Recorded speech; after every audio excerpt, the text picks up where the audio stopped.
Okay, today we're at the Lankavatara Sutra. What page? 84 of chapter 2. And we'll start out here with 36.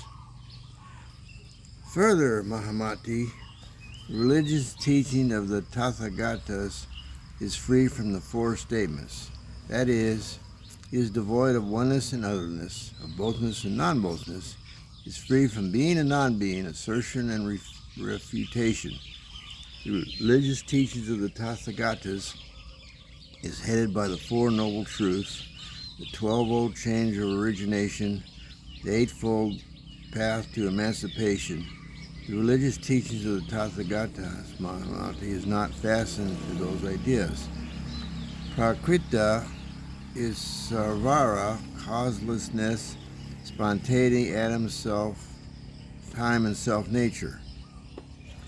Again, Mahamati, the Tathagata's leading being successfully forwards like the leader of a caravan in order to purify them from the two hindrances of passion and knowledge, will establish them in the 108 statements of imagelessness and also in the characteristic distractions of the vehicles of the stages of bodhisattvahood and of the constituents of enlightenment. Further, Mahamati, this is 37, page 85 of the Lankavatara Sutra, chapter 2. Further, Mahamati, there are four kinds of dhyanas. What are the four? They are the dhyana practiced by the ignorant, the dhyana devoted to the examination of meaning, the dhyana of Tathata, suchness for its object, and the dhyana of the Tathagatas. Which is what is meant by the dhyana practiced by the ignorant.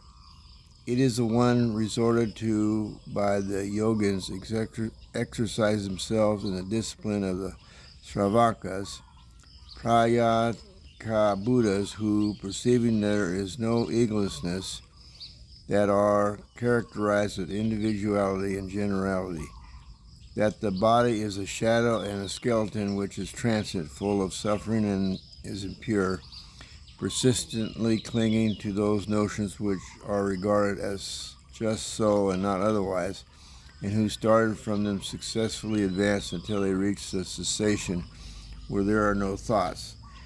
This is called the dhyana practiced by the ignorant. Mahamati, what then is a dhyana devoted to the examination of meaning?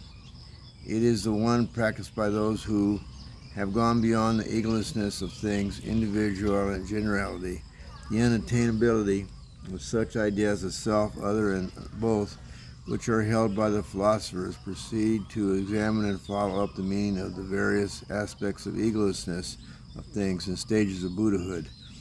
This is the dhyana devoted to the examination of meaning. What, Mahamati, is the dhyana of Tathagata for its object?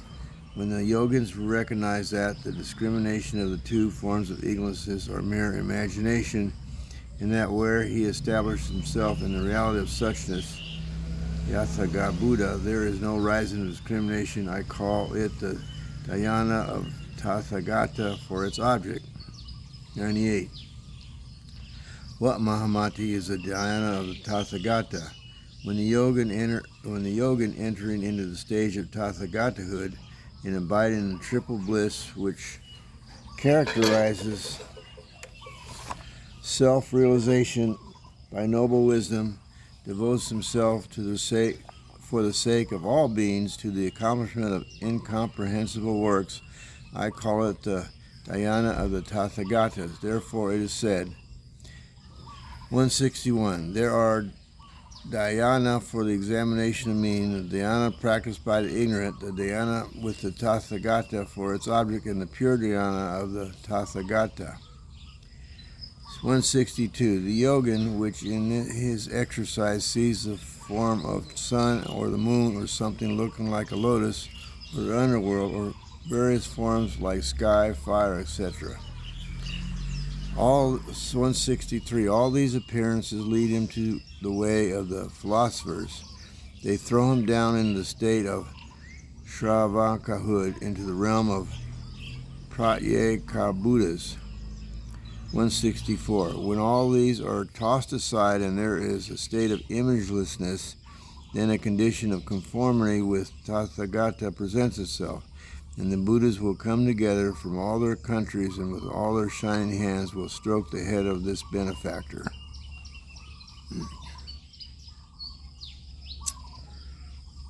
Well, that's going to be for today.